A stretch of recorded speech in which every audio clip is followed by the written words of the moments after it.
उपसभापति महोदय, बिजली की देश में आज जो स्थिति है और आने वाले वर्षों में होने वाली है वह माननीय मंत्री जी के बयान से ज़्यादा गंभीर है। बिजली के मामले में हम जब चर्चा कर रहे हैं तो हमको समझ लेना चाहिए कि इसमें सिर्फ बिजली का वितरण ही नहीं आता बल्कि अनेक चीज़ें आती हैं। इस संबंध में मैं 3 खास चीज़ों का जिक्र करना चाहता हूँ। एक तो है उत्पादन क्षमता को बढ़ाना, दूसरा जितनी हमारी क्षमता है उसका सही इस्तेमाल करना और इसके बाद उसका बंटवारा सही तरीके से हो। ये चीज़ें कुल मिलाकर इसमें आती हैं। देश में जो बिजली बोर्ड हैं उनका मैं शुरू में जिक्र करना चाहता हूँ। इस देश में जो खराब चलने वाले संगठन हैं उनमें बिजली बोर्ड आते हैं।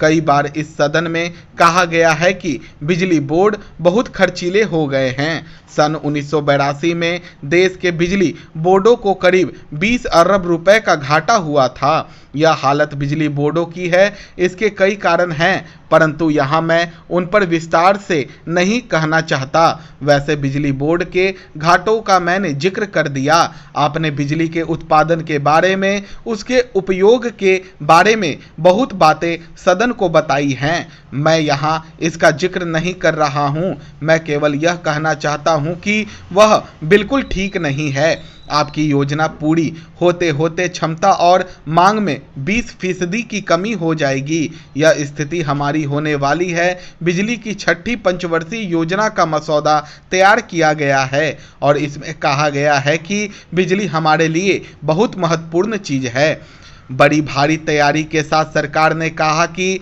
हम एक बड़ा लक्ष्य इस सिलसिले में रख रहे हैं।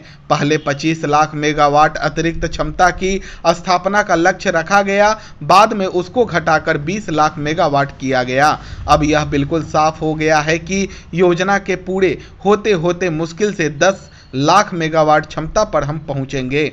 यह एक बहुत खतरनाक काम होने वाला है जिसको मैं बाद में बताऊंगा। विदेशी साधन, विदेशी रुपया, विदेशी ज्ञान का अगर आप उपयोग करेंगे तो इसका नतीजा बहुत खराब होगा। मैं निवेदन करता हूं कि देश में जो क्षमता है, देश में जो इंजीनियर हैं, यहाँ के जो कुशल मजदूर हैं, उनका आपने 6ठी पंचवर्षीय योजना में सही रूप से उपयोग नहीं किया है। यही योजना की असफलता का कारण है। आपने हमारी क्षमता का सही इस्तेमाल नहीं किया।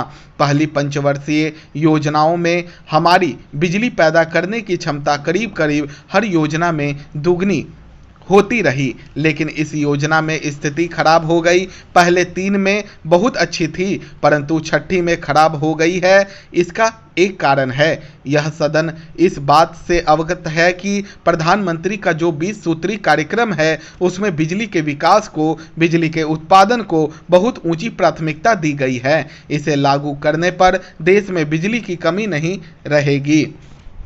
उपसभापति महोदय, एक गंभीर विषय को लेकर आज हम इस सदन में चर्चा कर रहे हैं। ऐसा विषय पहले कभी भी हमारे सामने उपस्थित नहीं हुआ, लेकिन उसकी समीक्षा करने हेतु हम लोग कानून के अनुसार सरकार जो काम कर रही है उस पर अपने विचार व्यक्त कर रहे हैं, उसी पर ज़्यादा बोल रहे हैं। अभी हमारे एक माननीय सदस्य ने कहा है कि बड़े पूंजीपति घरानों से हमें अपना संबंध नहीं रखना चाहिए, क्योंकि उनके कुछ सदस्य ऐसी बातें कर रहे हैं जो देश के हित में नहीं है। अभी एक सदस्य ने कुछ पूंजीपतियों के नाम लिए और कहा कि उन लोगों ने हमारे देश की पूंजी को बाहर के देशों में रखा है। यह एक बहुत बड़ा व्यापारी वर्ग समूह है और इतने बड़े समूह में अगर 1-2 आदमी गलती करते हैं, कुछ इस प्रकार के कार्य करते हैं, तो उसके लिए सारी की सारी सरकार को दोषी नहीं ठहराया जा सकता है। यह शायद उचित भी नहीं होगा। एक अन्य माननीय सदस्य ने बहुत सी आदर्श की बातें कही हैं।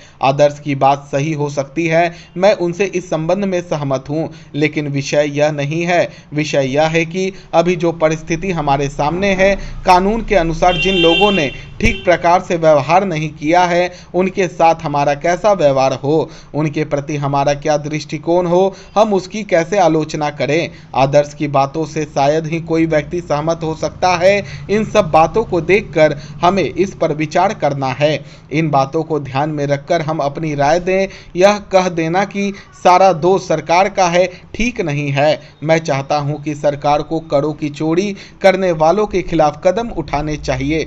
सरकार ने इस संबंध में कुछ कदम उठाए भी हैं, लेकिन प्रश्न यह है कि जो लोग करों की चोरी कर रहे हैं उनमें कितनी कमी आई है। सरकार ने इस बारे में जो कमीशन नियुक्त किया था उसकी रिपोर्ट के बारे में भी मैं कुछ कहना चाहता हूं। इस कमीशन की रिपोर्ट प्राप्त करने पर देश का काफ़ी पैसा खर्च हुआ। इसका कारण यह है कि इसमें कुछ कानून की कठिनाइयां हैं। इस रिपोर्ट से यह प्रकट होता है कि लोग एक दूसरे का शोषण करना चाहते हैं। हमें इसकी शिक्षा तो मिलती है। मैं यह कहना चाहता हूं कि हमें इस कानून को बदलना चाहिए। जिस तरह का हम समाज बनाना चाहते हैं उसी प्रकार का कानून में परिवर्तन किया जाना चाहिए। महोदय, अंत में मैं आपका ध्यान देश की खाद्य समस्या की ओर दिलाना चाहता हूं।